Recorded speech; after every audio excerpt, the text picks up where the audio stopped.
Hi everyone guys, in front of you is the ladder exercise. The rules are quite simple. The balls are placed half an inch from the rails and we need to pocket them in order and by groups. The balls 1, 2 and 3 should be pocketed into nearest corner pocket, 4, 5, 6 into this corner pocket, 7 and 9 into this, and 10, 11, 12 into this corner pocket. Another rule is that while playing a ball positioned near side rail, the cue ball must always hit two side rails. So, when pocketing the 2 ball, we make the cue ball hit two side rails and then position for the 3 ball. When pocketing the 3 ball, we position for the 4 also by going through two side rails. Alright, let's get started. The key point in this drill is not to try to leave yourself a straight shot. For amateur players, this might feel unnatural. But strangely enough, the more angle you have, the easier it really is to make the shot. Yes, you heard that right.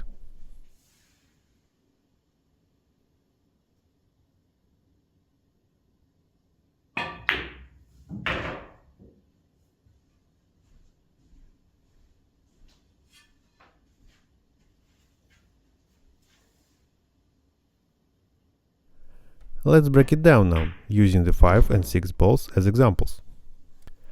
I've also made a diagram for you showing the shot power and the cue ball spin.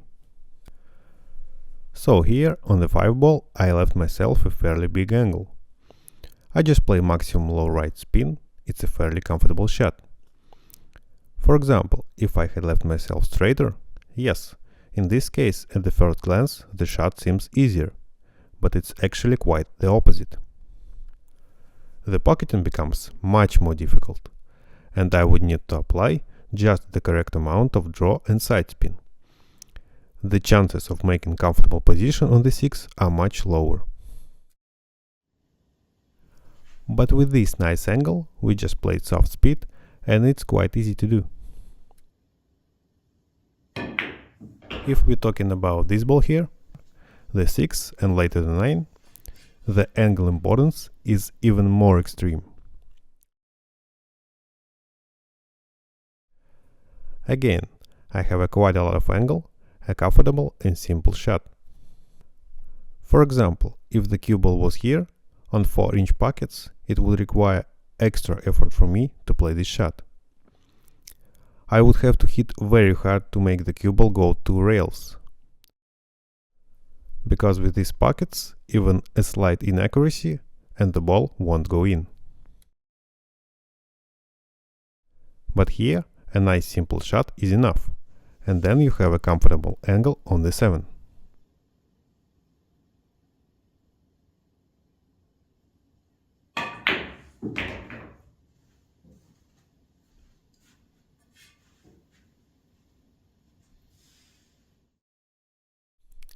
Now I would also like to explain why I play outside spin on these kind of shots. So, if we just play natural shot with no spin hitting the center of the cue ball, then the cue ball will roll slightly forward, and it would seem that's fine. Yes, but not quite. By adding spin, we make the cue ball go more to the left as we look, and what happens is our margin for error increases. For example, if we mark our margin by this triangle, the triangle becomes larger to the left, showing that we have a bigger zone to place the cue ball in.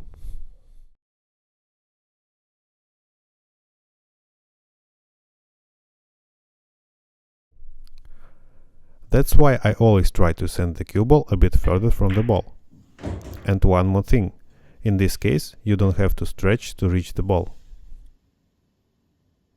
Yeah, well, I hope you got the concept, just to be sure. You don't always need to try to get as close as possible. Most of the time, the farther from the ball, the larger your comfortable zone is. Here I ended up in what's called Chinese snooker, a term from snooker. There is a term, China snooker or Chinese snooker, which is when the player has to shoot over the ball.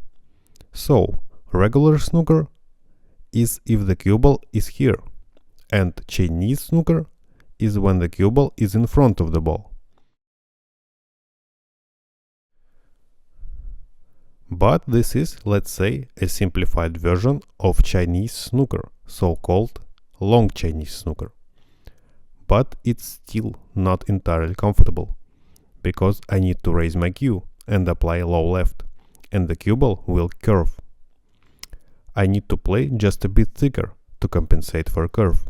How much thicker? You have to feel it. It's impossible to measure. You just need to feel the cloth.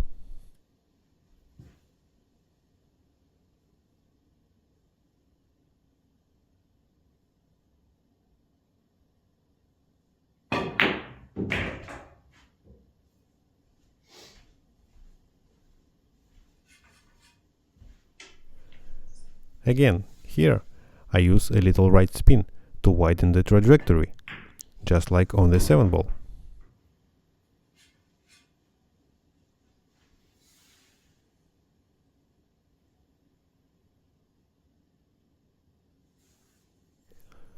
By the end of the drill, I was getting a bit tense. You can overspin and scratch, but it's quite unlikely. But also you can underspin and hit the 14, which I almost have done. Now you can see I'm not pleased with the position. I ended up with a completely straight shot, and when the shot is straight like this, we really can't move the cue ball away from the rail.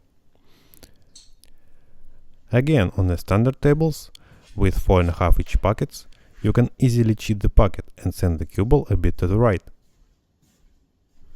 But here it's difficult to do that, although, as far as I remember, I managed to cheat the pocket a little bit with a soft shot, and the cue ball moved slightly away from the rail, giving me a fairly comfortable shot.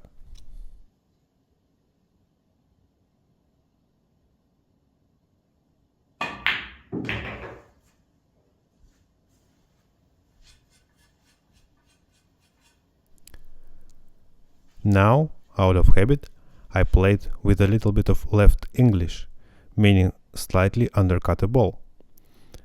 It might be more reasonable to play without any side spin, especially when the cue ball is near a rail. Everything is already simple now. It's important not to get excited and lose your concentration. Need to always finish focused. This drill might be useful for both strong amateurs and also for higher level players too. So, on bigger pockets, this drill is quite doable, but 4-inch pockets increase the difficulty a lot. That's it. Thanks for watching.